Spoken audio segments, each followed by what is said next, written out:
I've been alone for a very long time, and it's not necessarily that I don't have friends or there's no one around me that I can make meaningful connections with and build and enhance relationships. I chose this path of solitude for a very long time, and so I know it very well. It's the one thing that allowed me to dwell inwards, to see the inner workings of who and what I was. And that's really what made all the difference in my life. And it's so important nowadays, and I feel like it's something that's been completely forgotten about. I want to talk about it. But before I talk about it, I want to ask you a question. I mean, when was the last time you truly spent time alone? Not scrolling through your damn phone, not distracted by a TV show, but truly alone. Sitting down with your thoughts. If it's been a while, then you're 100% missing out on something that's powerful. It's something that can change you. It's something that can help you create a deeper and more coherent understanding of who you are as a human, as a man, as a woman, as a son, as a father, as a daughter, as a mother, as a sister, or a brother.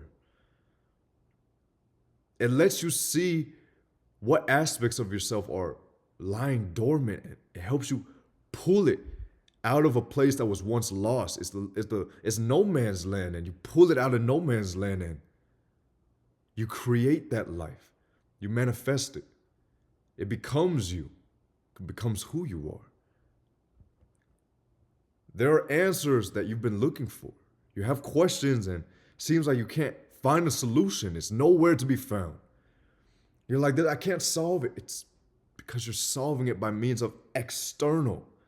You're trying to solve it by listening to another podcast. You're trying to solve it by reading another book. You're trying to solve it by asking people. If you want to make the wrong choice, ask people what to do. You have a solution. It's lying dormant. Whether it pertains to your goals or your purpose or the next steps in your life, what if I told you it can only be found in solitude? So, the whole idea of this video is for me to help you kind of understand what solitude is. And first, we need to understand the difference between that and loneliness. They're two different things. All right, I'll go into detail. We're going to have 5 sections that we talk about what it is, why, how, what can we do about it, and how can we advance it. So, at 19 or at 18, I joined the military, where I've had a lot of time to exist in the state of solitude. I only joined the military because I had nothing going on. And it was my Hail Mary at just trying to win back those precious years of precious teenage years that I screwed up.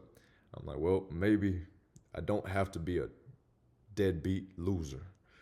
Maybe if I just joined the military, this is my second shot at just trying to reclaim something that was once precious to me, my life, for crying out loud.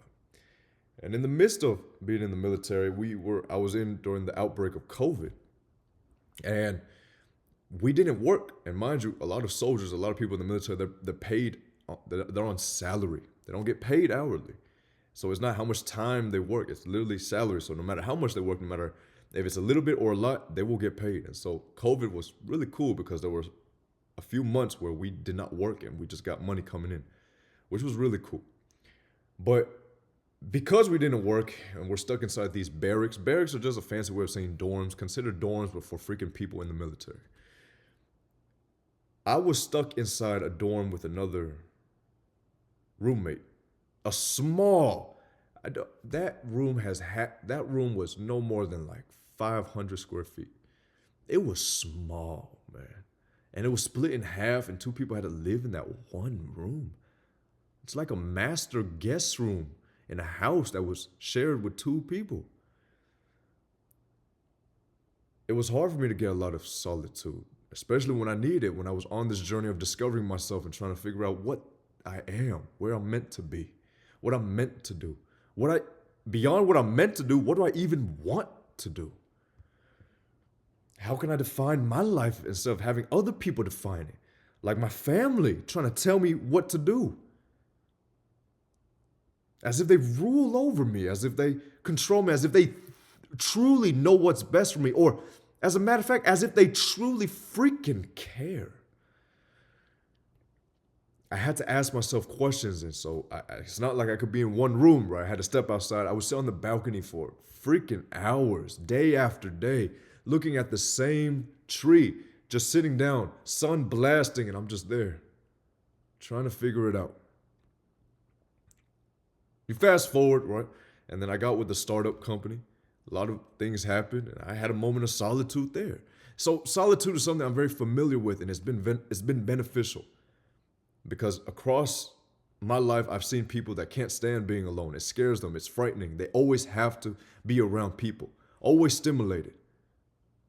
I want to tell you the importance of it, why I'm actually making this video, why it will help you in some way, shape, or form. So, in today's world, it's hyper connected. Being alone feels pretty much impossible. Your notifications are buzzing. You're getting text messages. You refresh your timeline. You're going on Instagram, TikTok. You're scrolling through reels, and we're bombarded with noise. Like, it doesn't stop. Solitude is literally the key to unlocking creativity, clarity, and personal growth. It's literally the key. It's not about loneliness. It's intentionally stepping away from distractions to reconnect yourself with yourself. Some of the greatest thinkers dwelled in this realm of solitude.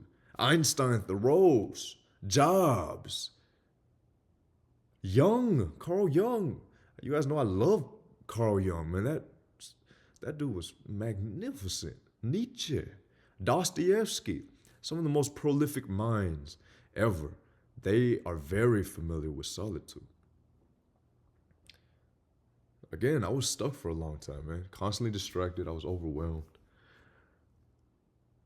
I was pretty much unsure of what my next steps were. Anytime I stepped into a moment of silence and solitude, I figured it out. I was able to piece it together, and I was able to say, well, yeah, I see now. I'm supposed to do this. Okay, it makes sense. That's why this is happening. That's why all these things are occurring at once. So again, I say solitude is an intentional act of being alone. Alone with your thoughts, alone with yourself, free of distractions, free of external input. It's not isolation or avoidance, it's a connection to the thing that matters. You, to yourself. There's a misconception that solitude is lonely, and people that are lonely are in solitude, and there's this misconception. Loneliness is the absence of connection with others. Solitude is the presence of connection with yourself. One drains you, the other one nourishes you. So we can scrap the idea that solitude is you're lonely. You're not lonely. You are choosing to not connect with others, but connect with yourself. You have access to connect with others, but you are choosing to connect with the one thing that truly matters with it, which is you. You're not being drained by the stupidity and ignorance of others or the arrogance or the egos of others, but instead you just get to dwell amongst the one person that gets it. You get it. And solitude isn't just for introverts, despite common belief. You don't have to be an introvert to enjoy solitude. Everyone can benefit from taking some time to reflect and recharge and set goals and figure it out, for crying out loud. And we're not always supposed to be on go. Like, there's a moment of stillness. There's a season of stillness. There's a season of patience. There's a season of planting. There's a season of growth and abundance. And sometimes when you enter the season of, I need to retreat, I need to exist in this state of solitude so I can prepare for the next coming season, you can't avoid it, because if you do anything but that, you'll see that life just becomes more chaotic. And that's the idea of why people avoid solitude, right? They fear silence. Sitting alone feels uncomfortable to them, man. So that's why it's easier for them to stay distracted, because when they're distracted, they don't have to face unresolved emotions. They don't have to face whatever is lying dormant. They don't have to face that. They don't have to see it eye to eye. They don't have to explore it. They don't have to grab it and bring it in and become one with whatever it is that's lying dormant. They're addicted to stimulation. I mean, shoot, me too. We're used to constant input. Phones, conversations, entertainment, for crying out loud. Solitude, what it does is it forces us to kind of step away from the cycle. You step away from the cycle, and you have no stimulation. Thoughts become your stimulant. And so you produce more to stimulate, and it's more thoughts. And the more thoughts you produce, the more thoughts you have to organize. And the more thoughts you have to organize, the more you just figure it out. You regress everything, you analyze everything, you discard what's unnecessary, and you move things around almost like you're creating a little world here with thoughts. And then you get this coherent image of or an idea of what to do, and then you execute, right? There's a lot of benefits too. I mean, clairvoyance, focus. When you're not exposed to external noise, you can deeply think about problems that you have and solve them more efficiently and effectively. You devise loopholes, you strategize better.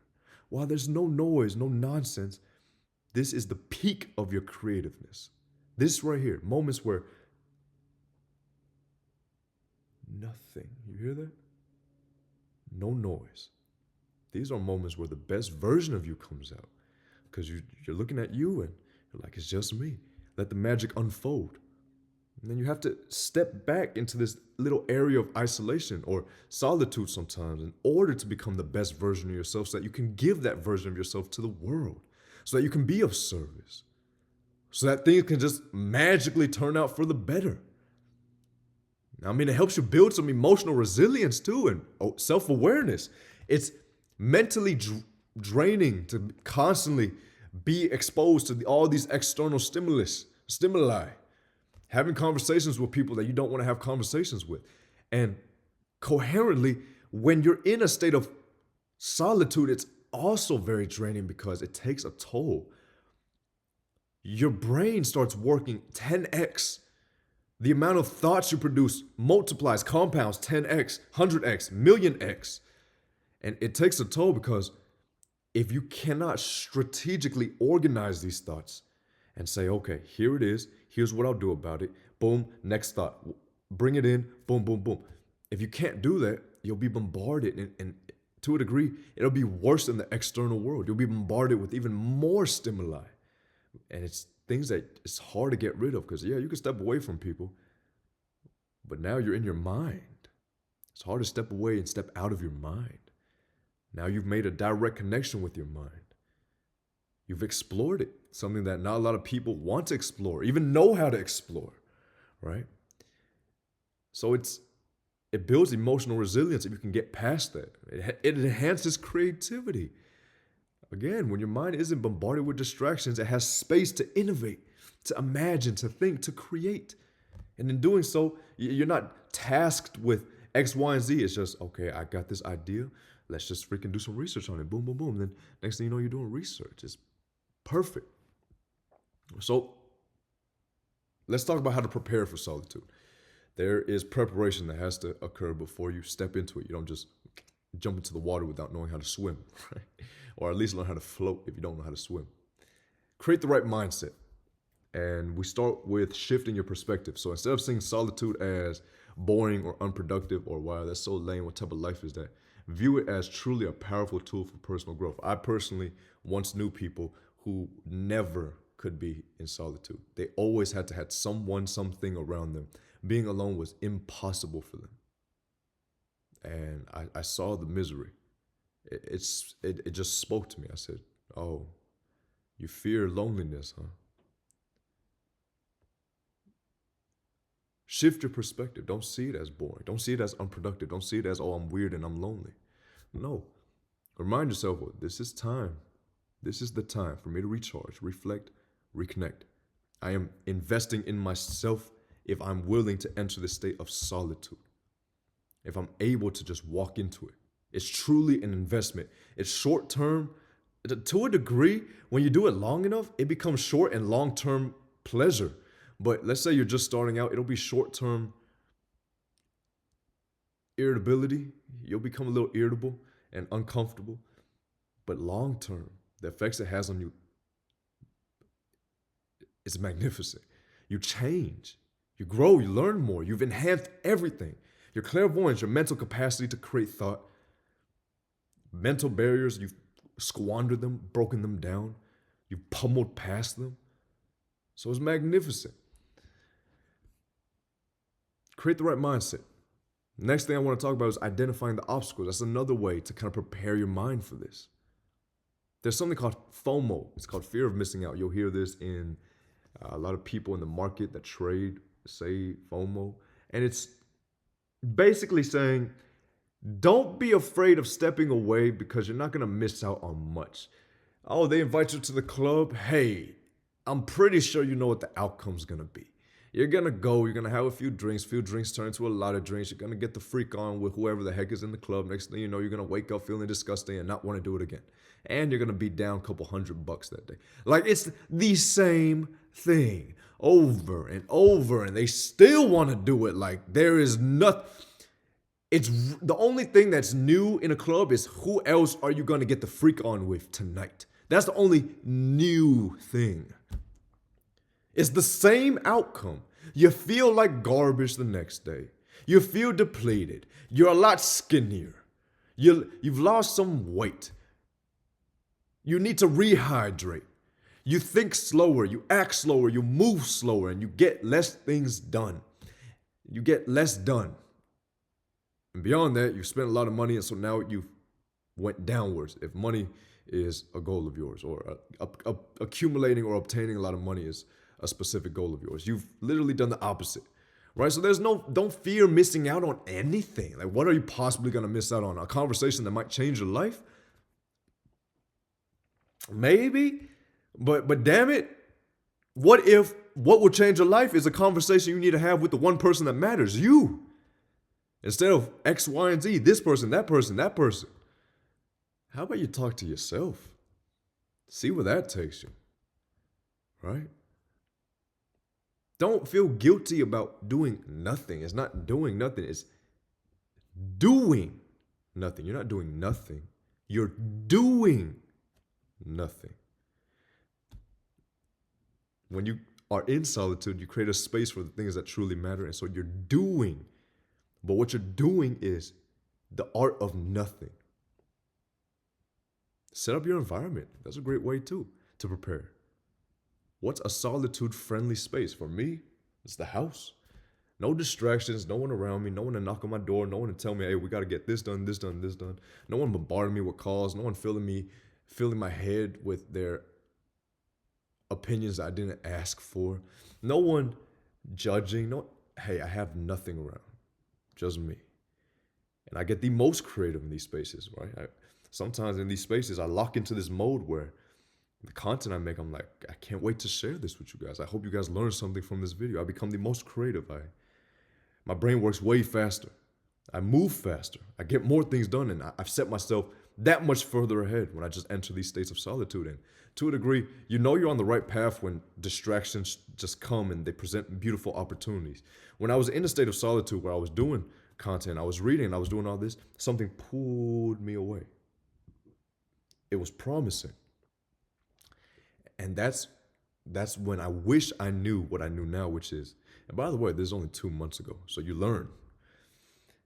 At that moment, I wish I knew that those distractions were a key indication that I am literally doing the right thing. Because if I wasn't doing the right thing, there wouldn't be a lot of distractions. When you're on the right path, when you're doing the right thing, there will be opportunities that present themselves in abundance and distractions, and you're going to be like, wow, I want it. That's how you know you're on the right path. If there are no distractions, no opportunities, possibly you're on the wrong path. So that's where we get into eliminating distractions. Hey, for crying out loud, turn off your phone just for a little bit, or put it in another room. And if you have a lot of important people calling you, send a mass DM. Be like, hey, for the next X amount of hours, I will not be available. Just giving you a heads up. Boom. Do not disturb. Turn it off. Done. So that's how you prepare. Now, how do we go about practicing solitude? Again, I define solitude as an intentional step towards avoiding distractions that are actually present to you. So it's not that distractions aren't available. They're available, but you make a conscious decision to step away and you enter. What you enter then is solitude. Solitude is a space that you enter. It's not necessarily an action that you take, which is a little difficult to understand. It's like, well, how do I enter solitude? How do I practice this thing? Practice this state of mind. You have to enter the state of mind, and you enter the state of mind by choosing to avoid distraction and choosing to simply distract yourself with your own thoughts, your own ideas, with the one person that matters, which is yourself. And so now we're going to break it down to like practicality. So let's start small with micro solitude.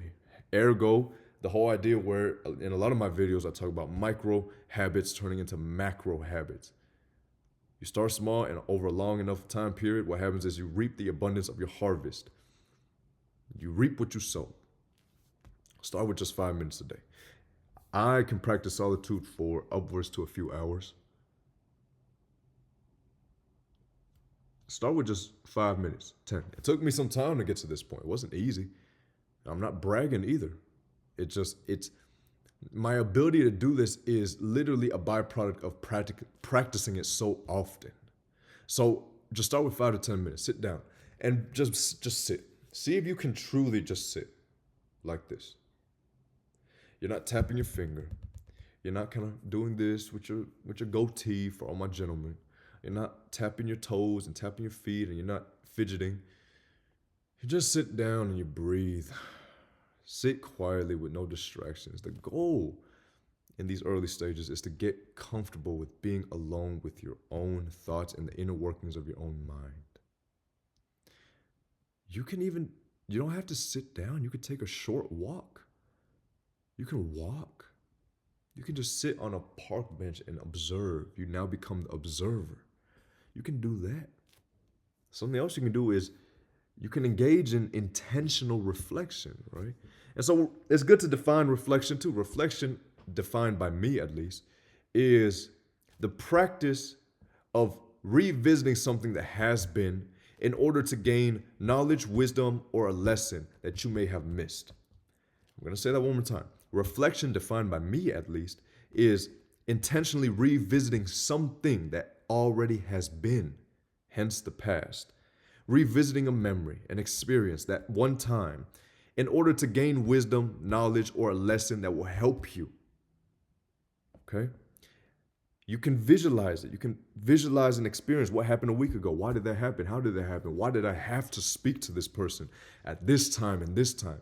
How is it? Is it a coincidence that this person just somehow entered? No, it's not a coincidence. So you can do it by visualization. You could even journal. Write down, hey, this happened last week. Boom, I don't know why it happened, but just whatever you think, write it down. These are ways of getting things out. Right? It took a long time for me to just, everything's in here. Everything's in here. I don't have to write down my goals. I don't have to write down what happened. I don't have to journal. And everyone works differently. But for me, I used to do all of that. But I guess I've did it for so long that it became easy to just do it in here. It's almost like people that have done mathematics for a long time, right? Sometimes at first you got to write down paper 4 plus 4 with the little line and the plus, and then it's like 8. If you want to do multiplication, you got to do 12 times 12, and then you got to type it out. People that have done math for a long time, mathematicians, it's all mental now. They can do it. They can create the image instantly. 12 times 12 is boom, and then they give you an answer. I don't even know what that is. 12 times 12, 144, I don't know. I'm assuming. If my math is right? So people can do it mentally. They can do mental math. They call that mental math. And so you can do mental reflection. Doesn't have to be external reflection where you journal, you know. But if you are in the early stages, you can journal. That's fine. Journal. Ask yourself deep questions. What's been on my mind lately? What do I truly want? What's holding me back? What's one of the most transformative questions I've asked myself? What was it? And if you can't think of it, well, to me, I'll kind of share what I've asked myself, which was I sat down and I said, why? To everything. It's a single word, not a sentence, not a coherent, structured idea or thesis. It's one word. I said, why? Why am I here? What is this? That one why led to a whole bunch of other questions I had to find answers to. And my constant search for answers gave me a powerful gift, which is the gift of discernment and the ability to truly see, truly know me, and know anything outside. To truly create a decent understanding of what is and why it is. To practice mindfulness, you need to focus on the present. And well, what does focus on the present mean? Focusing on the present means you focus on the one thing that you can focus on. In the present, there's millions of thoughts. You can't focus on millions of thoughts at once. And so the one thing you can focus on is your breath.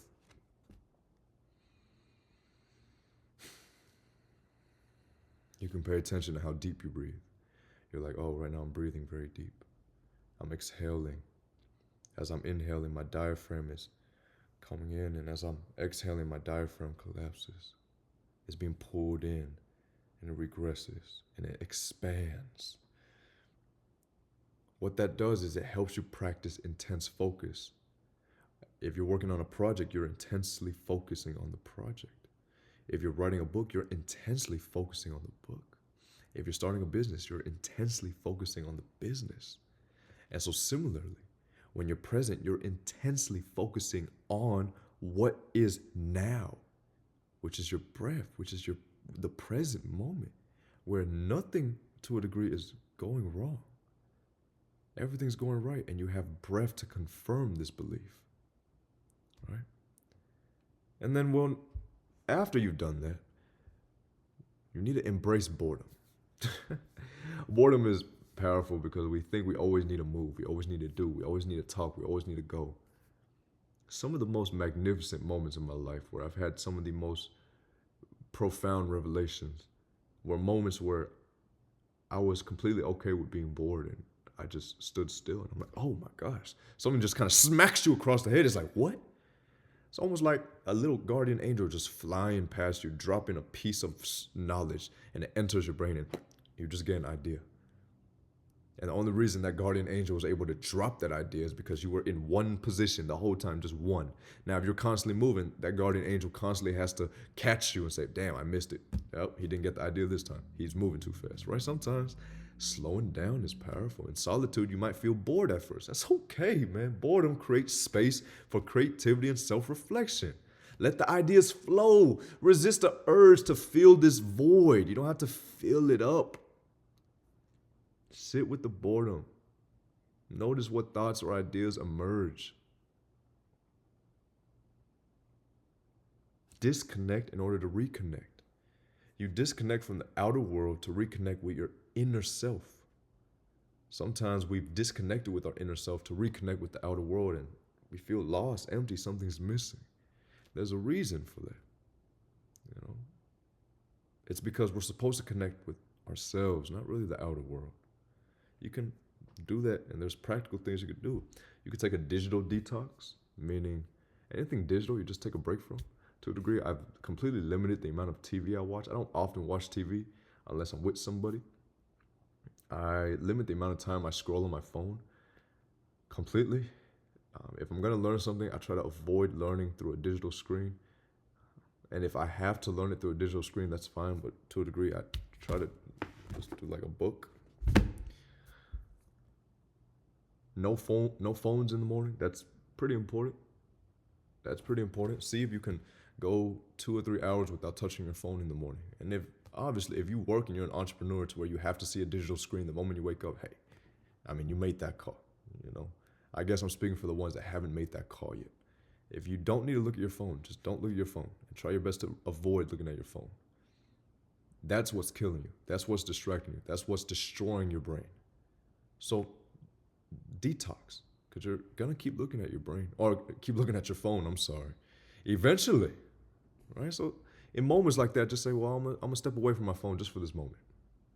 Now, there's some practices that you can do. These are kind of advanced, right? They have retreats. I've been on a few retreats in my life where we just kind of go into a cabin in the middle of freaking nowhere, and we just sit down, no distractions, nothing. You just hear the birds chirp, and you just hear the grass and the trees blow, and the leaves kind of just whistle, and everything's okay. There's nothing around you, just nature, silence itself. Retreats are cool, because sometimes in this world that we live in, there's constant distractions. We got our neighbors, we got all these stores, we got grocery stores, we got restaurants, we got this. There's always the next. What can we do? Where can we go? Okay. A retreat just says, let's just enjoy this moment, man, right now. And it's powerful, man. You got to develop that skill. It doesn't have to be a constant practice, but the beautiful thing is when you obtain this skill, you can practice it whenever. You don't have to go into deep meditation. You don't have to isolate yourself. You can be bombarded by noise and in an environment with a lot of people, and you can be here in solitude because now you dwell inwards. You can go on silent walks. I love doing that sometimes, just walking. No music, no nothing, no one to talk to. Just you're just walking and observing, and you're just in your head. Like, I love that. It's one of the best things. Take a 30-minute walk in nature. Focus on the sights, the sounds, the sensations you feel. My gosh, have you ever done that? Have you heard the water falling? Have you heard the snakes just rattling? I know some of you are scared of snakes, but beautiful, man. Are you kidding me? The sound of dirt as you just plant your feet? What? Right? And again, remember that solitude allows you to create ideas, which solves problems. Set aside time to brainstorm, challenge yourself. Write, draw, do something creative. There's something that you enjoy doing that's creative. For me, it'd be writing. It's a way for me to express myself. Beyond just speaking, I enjoy writing. I get all my thoughts out on paper, and I have it there. Because one day I'm going to die, and this is all that's going to be left. Just these videos and whatever work that I've written. So that's my creative outlet. Everyone needs a creative outlet because we are creative. We're highly creative. We've been gifted the ability to create. And so our brain is more magnificent than you can possibly imagine. And you just need to access certain parts of your mind in order to truly reap the full harvest. All right? So now there's a few challenges that you have to overcome when you enter states of solitude, which is discomfort. You have to learn, don't worry about getting rid of discomfort, just manage it, because it's uncomfortable in the beginning, and what'll happen is eventually it'll become pleasing and even more comfortable. I'd argue more comfortable than just dealing with knuckleheads in this world, right? You have to first acknowledge the discomfort, okay? It's normal to feel restless or uneasy at first. It's completely normal. It's simply your mind just adjusting to the stillness. Don't worry about overcoming it. It's normal to feel uneasy and restless. You have been used to your mind just filled with noise, and now your mind has to readapt. It takes time to readapt to something.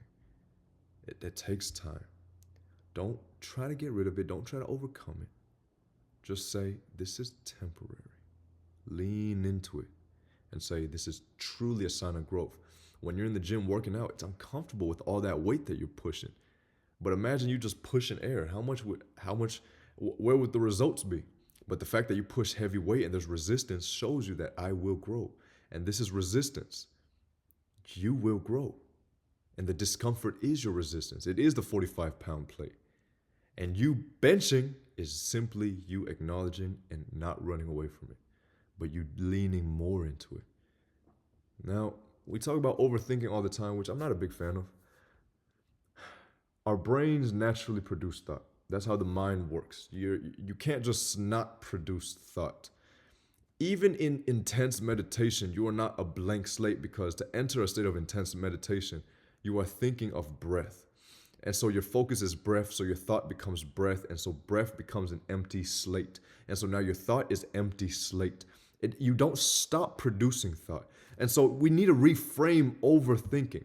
If you are analyzing solutions and being extremely creative and trying to create a more coherent understanding of the world and piece together fragments of information so that you can just make sense of all of this, I'd argue that's good. Now, let's say something already is, and you are still stuck, and you are overthinking, and it's deteriorating your soul, your spirit, your body, and your mind. That's bad. Let's say you crashed your car, and now you're overthinking. Overthinking about what? You crashed it.